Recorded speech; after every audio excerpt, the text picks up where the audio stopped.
Benvenuto da Heavy Metal Heaven. Oggi ci occupiamo di un gruppo nostrano un po' immaturo ma di buon talento, come dimostra il suo esordio tra alternative rock e metal.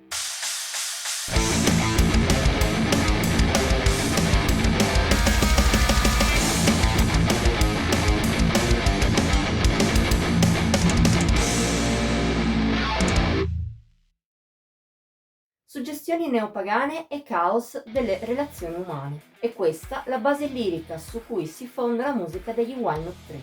Band nostrana, nata nel 2019, ha pubblicato alla fine dello scorso anno Lie, album d'esordio uscito grazie a Overdub Recordings.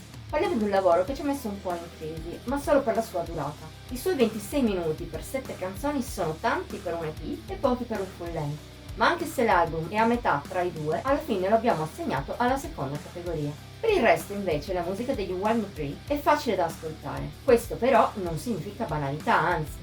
Certo, il gruppo non brilla troppo per originalità. L'Ai è animato da sonorità alternative che a volte pendono più sul lato rock, mentre altrove si appesantiscono sul lato metal. In più è presente qualche vaga reminiscenza gothic che, insieme alla voce di Sara Majorano e al controcanto del chitarrista Michele Meoli, riporta alla mente i Lacuna Coil e in parte gli Evanescence.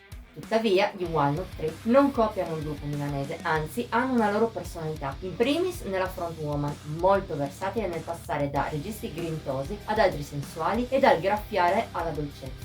Ma anche il resto della band sa il fatto suo. Lie è un album ispirato, in ogni sua canzone ha almeno qualche spunto che si lascia ricordare.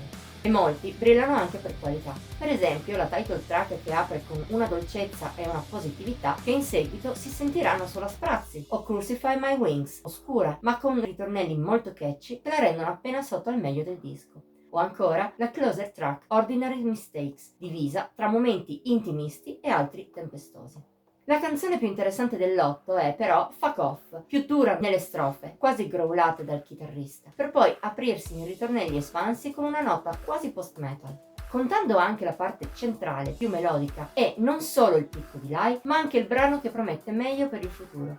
Del resto anche l'album in sé fa ben sperare per le prossime mosse degli Walnut Tree, nonostante a tratti la giovane età si faccia sentire. Per esempio, il gruppo si perde o cade in qualche cliché di troppo. In più il disco soffre di una produzione un po' grezza, che non valorizza al meglio la potenza possibile per i riff del gruppo. In fondo comunque non sono difetti castranti. Anche così, con tante buone canzoni e neppure un episodio filler, Lie è un esordio sopra la media, apprezzabile e di intrattenimento nella sua semplicità. Se ti piace l'alternative rock e il suo corrispettivo metal, insomma, puoi farci un pensiero e magari segnarti anche il nome degli Walnut Tree. Di domani non v'è certezza, diceva un uomo saggio vissuto secoli fa. Se però il gruppo sarà capace di maturare e di evolversi in quelle che sono le sue capacità, in futuro ne sentiremo delle belle.